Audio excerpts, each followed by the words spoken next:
something because you're the oldest and the senior. At alam na alam mo ang sentimiento ng ating mga kapulisan. And I think and I believe that this committee must hear your manifestation. Thank you, Mr. Chair. Magandang hapon po sa atin lahat. The way I understand it is that the Honorable Busita, soon to be Senator, ay nag-object dun sa 57 years. Would that be correct? No, Mr. Chair. Ang gusto ko lang po, yung sentiments ng rank and file ay may consider. Kasi, Mr. Chair, nung nasa service pa ako, napag-usapan na po yan eh. And majority of them, hindi pabor dyan. And yesterday, Mr. Chair, when I received the notice, ang dami kong tinawagan, lahat po sila, hindi po mapabor. Ang motion ko lang, Mr. Chair, is to conduct survey under the supervision of NAPOLCOM so that yung interest, Mr. Chair, ng rank and file, ay may consider natin. Kasi po, ang interest ng, ang wisdom ng sponsor is to protect the moral and welfare of PNP personnel. Paano naman, Mr. Chair, kung contrary doon sa wisdom ng sponsor, yung magiging result nito. And ang tinitingnan po natin dyan, not only the personnel of the PNP, but their families, to include the BJMP and the BFP. Bakit po natin mas bibigyan ng weight yung, with respect to our colleagues and other personnel na pabor dito, dapat po, Mr. Chair, ay consider natin yung moral and welfare ng personnel, hindi yung interest ng iilan. Again, Mr. Chair, personally, hindi ako against dito. Ang gusto ko lang, Mr. Chair, na iparating sa Honorable Committee and the sponsor yung sentiments ng rank and file. So, Mr. Chair, kung after the survey, ang lumabas po is, majority is yes, so be it. No comment na po ako. Yun lamang po, Mr. Chair. Thank you. Thank you, Your Honor, Mr. Chair. May I ask NAPOLCOM, have you conducted a survey? For the NAPOLCOM, Mr. Chair, we have not conducted the survey. You have not. Yes, Mr. Chair. How about the Philippine National Police? Have you conducted a survey? For the Philippine National Police, Mr. Chair, we are starting to conduct a survey. Hindi pa po natapos. But you must remember that the motion of the Honorable Busita is that the survey will be supervised by NAPOLCOM. We take note of that, Mr. Chair, so we will compare with NAPOLCOM on the type of survey that will be made, Mr. Chair. Now, doon sa reklamo ng mga underclass, may know the underlying logic behind their nonconformity with this provision to increase the retirement age of uniformed personnel of the Philippine National Police from 56 to 57. Ano po ba ano kaya ang sentimiento ng mga junior officers? Mr. Chair, ang isa po sa sentimento nila, sinasabi nila na ang mga may gusto lamang po nito ay yung mga officers na sabihin nating ano ba tawag dito? Yung kasi merong, we cannot deny, Mr. Chair, there are officers na talagang sabi nga, pag nakalinya ka, maswerte ka. Pag simple ka, kahit nagtatrabaho ng maayos, second class ka. Isa po yan. Pangalawa, Mr. Chair, sabi nila, especially yung intelligence personnel and personnel assigned in intelligence and operations and police station, Mr. Chair, hindi normal ang trabaho ng police, Mr. Chair. We all know that. So, unlike other personnel ng ibang agency, medyo relax, pero sa police, iba po yan eh. So, ibig sabihin, Mr. Chair, ang gusto nila, yung bang, kumbaga, Mr. Chair, satisfied na sila doon sa retirement age na 56 eh. Hindi na po sila interesado na mag-57 pa. At some of them, alam naman po natin, Mr. Chair, magre-retire na lang, madidisgrasya pa. So, marami pong sentiments. Ito po ay pinaparating ko lang on behalf of the rank and file personnel from the PNP, Mr. Chair. So, again, Mr. Chair, personally, hindi ako against dito. Gusto ko lang iparating yung boses ng rank and file personnel ng PNP.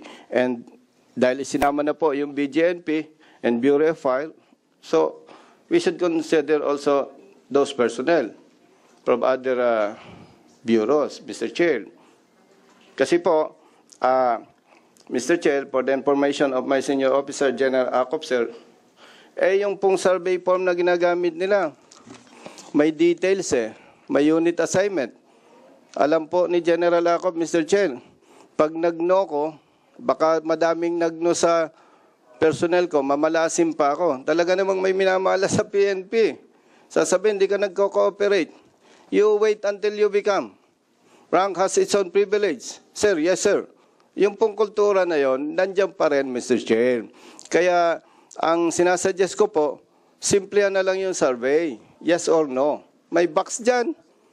Yes or no. Lalabas po dyan yung ano ang gusto ng majority so that we can easily decide. Sino po ang poproteksyon na natin? Sino susuportahan natin? Yung majority, siyempre, para sa moral and welfare nila and of course, their families.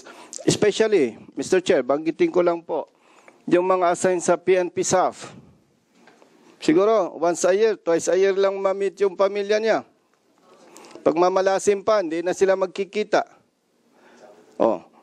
So, yun po, maraming sentiments, Mr. Chair. Yan po ay ilan lamang sa nabanggit ko. Maraming salamat po, Mr. Chair. Thank you, Your Honor, Mr. Chair. Alam naman po natin nung dinidiscuss natin ito, yung insofar as the Armed Forces of the Philippines is concerned, nung pinasa yung law na yun. The reason was not because of yung rason ng mga members ng Armed Forces of the Philippines. Ang original bill na yun was 60. 60. Pero nag-object yung mga members of the Armed Forces of the Philippines. So it was lowered down to 57. But the real reason there was that government was having a hard time insofar as our expenditures are concerned. Yun naman ang tunay na dahilan nung diniscuss yung AFP law. Ang dahilan nun is to give a leeway, a breathing spell for government to settle yung problema natin ngayon dun sa pagre-retire ng ating mga members ng uniformed services. Yun naman ang tunay na dahilan nun Hindi po yung kagustuhan ng mga membro ng Kwan. Doon sa AFP bill, yun nga, ang inayawan lang nila is yung 60-year-old. Masyadong mahaba. Yun ang sabi ng mga members of the Armed Forces of the Philippines. So binabaan sa 57 and there was no objection to that. Yun ang kanon. But the real reason why there was a bill para mabigyan yung leeway o breathing spell yung ating economic managers. Kasi namumroblema na sila dun sa pondo ng mga retirement. Ganon naman ang dahilan. So, sumunod yung PNP. Unfortunately, it was part of it was part of a provision of a bill vetoed by our president. Now, our leadership in the House would want na para hindi na maistorbo, hindi mabivito, to be at par with the other uniformed services like the Armed Forces of the Philippines, isa na lang na provision yung ipapa-approve natin. Ito naman ang rational ng bill na ito para wala ng objection. So, I think, pare-pares naman ang magiging situation pa rin It will never change. Why? Nadagdagan lang naman ng 1 year Di ba? Yung sinasabi ni Honorable Busita na mga problema, it would still be there. Wala namang karapatan na maaalis sa bawat uniform service. Di ba? Wala.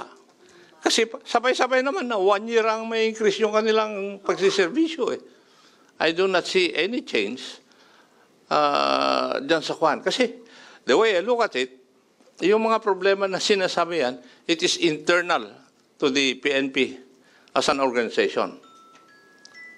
So depende sa NAPOLCOM at saka leadership ng Philippine National Police kung paano nyo sosolvin yung mga problema. Di ba ganun? Now, if the Honorable Busita is very aggressive insofar as the conduct of a survey is concerned, may I know from NAPOLCOM and the police, how long would that survey take? Na-check ko na po yan yung kanilang survey form. And they can easily check kung sino yung sa unit na yon yung hindi pabor.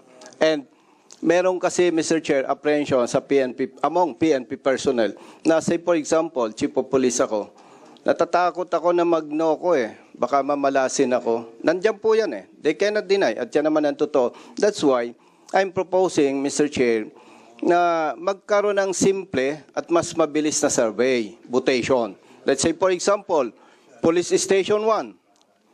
May box dyan. Yes or no lang. Tapos, bibilangin.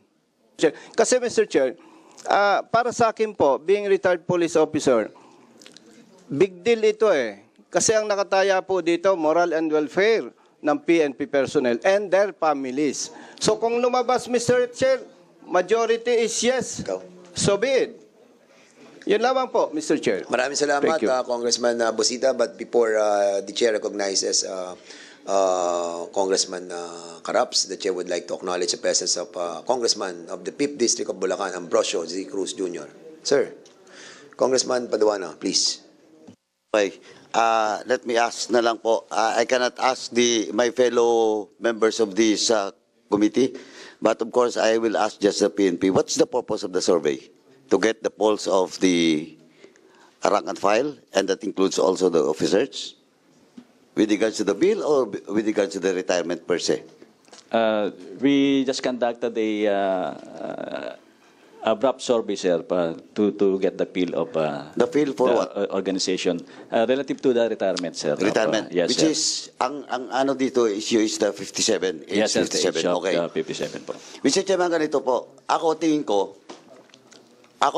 ko, I have with me the original bill, no? In which Section 39 states that compulsory retirement, in which as far as I understand, but I have to check if my understanding is correct with the PNP, the proposed amendments of the PNP with regards to Section 39, compulsory retirement. Mr. Chairman, Go ahead. allow me to read, in toto, with regards to the provision on Section 39. Compulsory retirement. Compulsory retirement for officer and non-officer shall be upon the attainment of age previously 56. That in case of any officer with the rank of Chief Superintendent, Director, or Deputy Director General, the Commission may allow his retention in the service for an unextendable period of 1 year. Okay.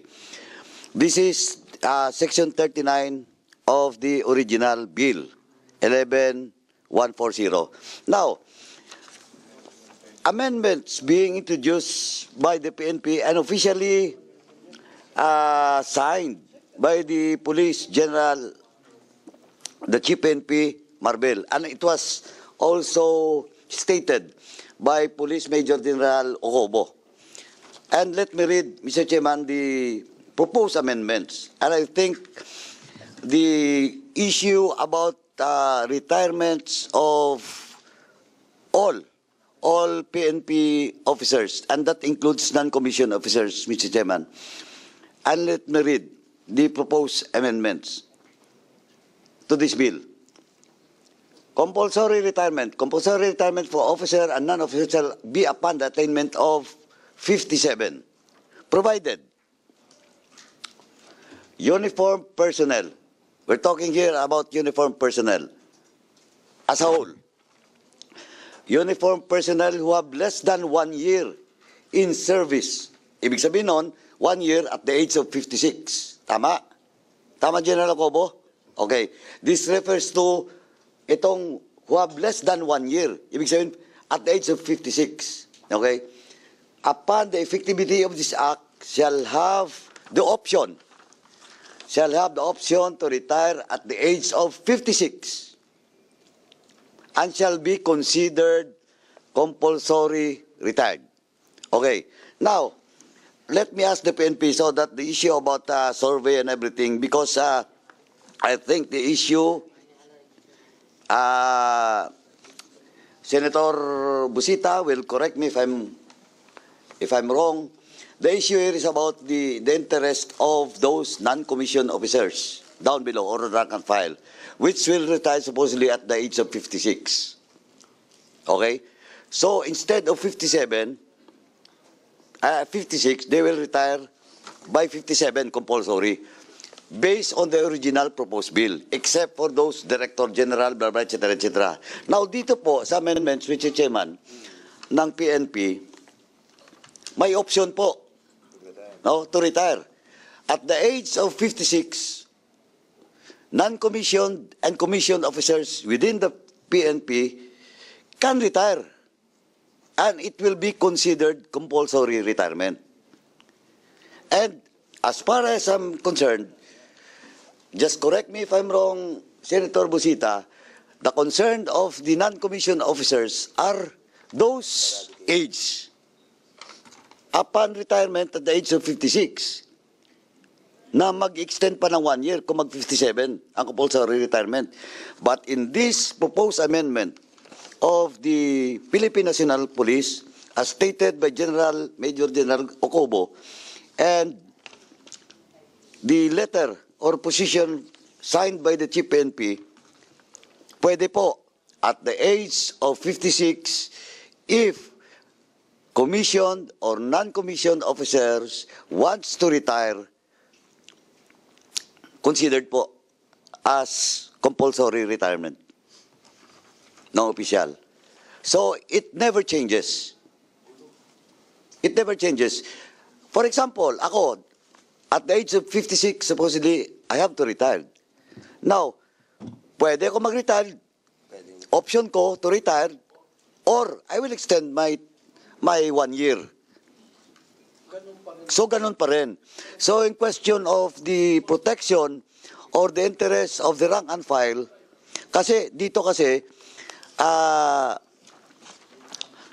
but of course, that is an issue being raised na yung papaboran dito ay yung mga nasa taas, mga commissioned officers na magre-retire na ng 56, lalo na humabol para Chief PNP, or sabihin na natin diretso, Chief PNP ngayon should retire on February next year, pag naipasa itong bill na to, may 1 year pa siya.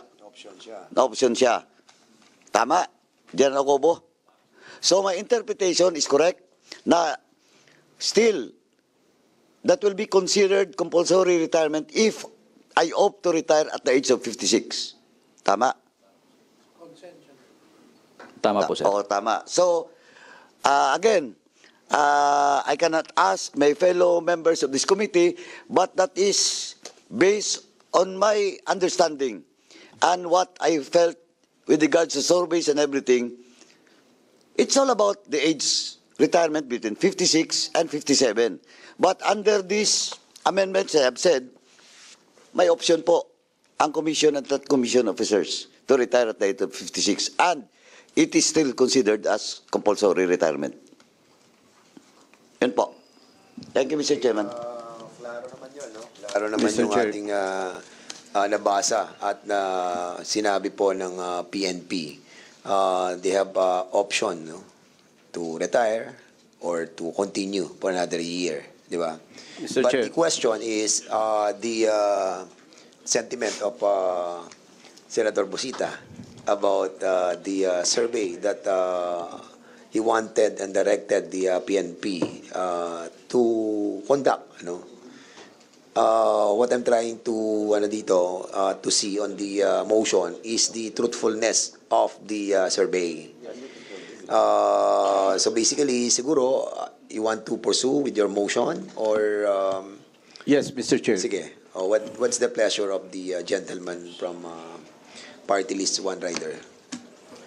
Mr. Chair, before I... May pending tayong motion.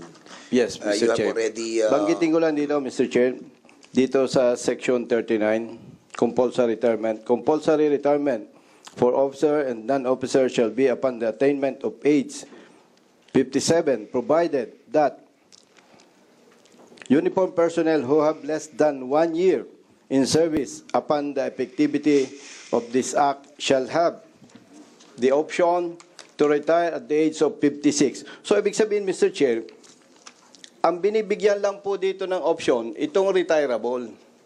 But all the rest, pag naisabatas ito, 57 years old lahat ang retirement nila. That's why, para po makita natin yung interest ng rank and file, dapat po talagang magkaroon ng proper survey dito sa PNP personnel. Kung lumabas po, yes, majority, so be it. So ang punto lang dito, Mr. Chair, kailangan yung pulso talaga ng personnel ang makita natin dito. And I believe the honorable sponsor, ang interest lang talaga nito is para maproteksyonan yung ating personnel. Yung moral and welfare nila.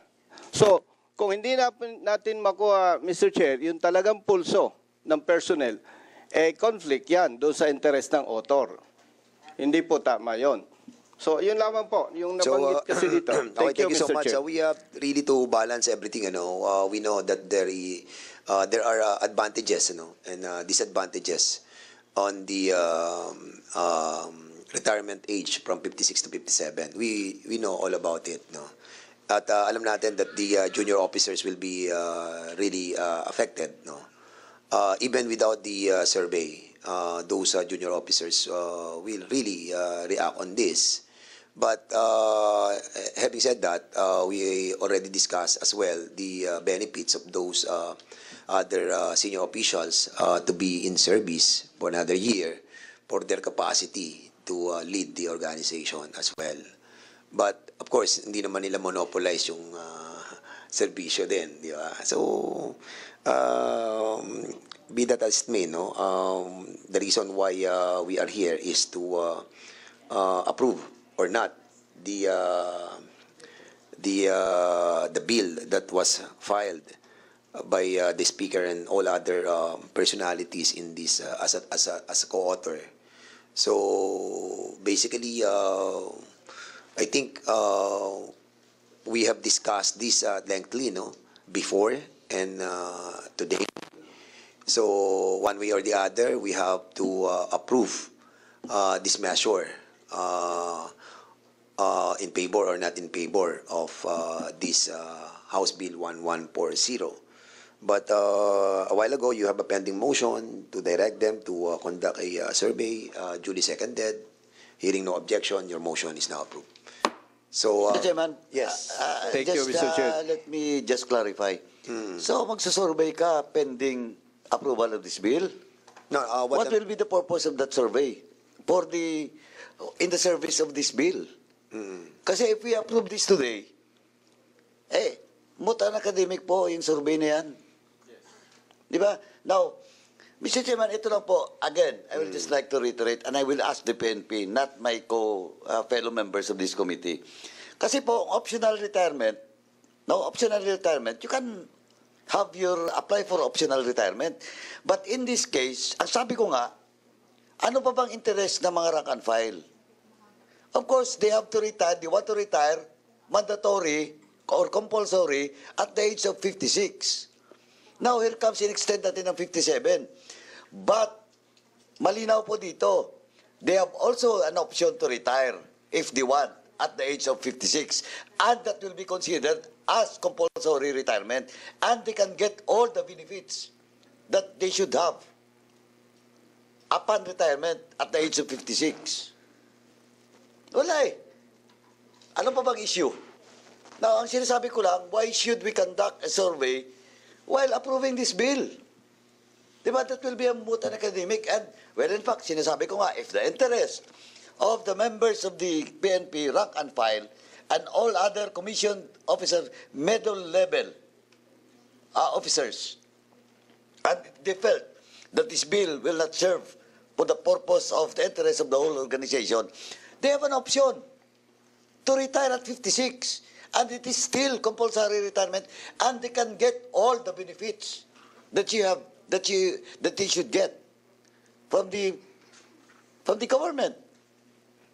Yes. Kaya, actually, kung titingnan mo, naging flexible pa nga eh. Kasi kung gusto mo extend ng 1 year, pwede ka pasok.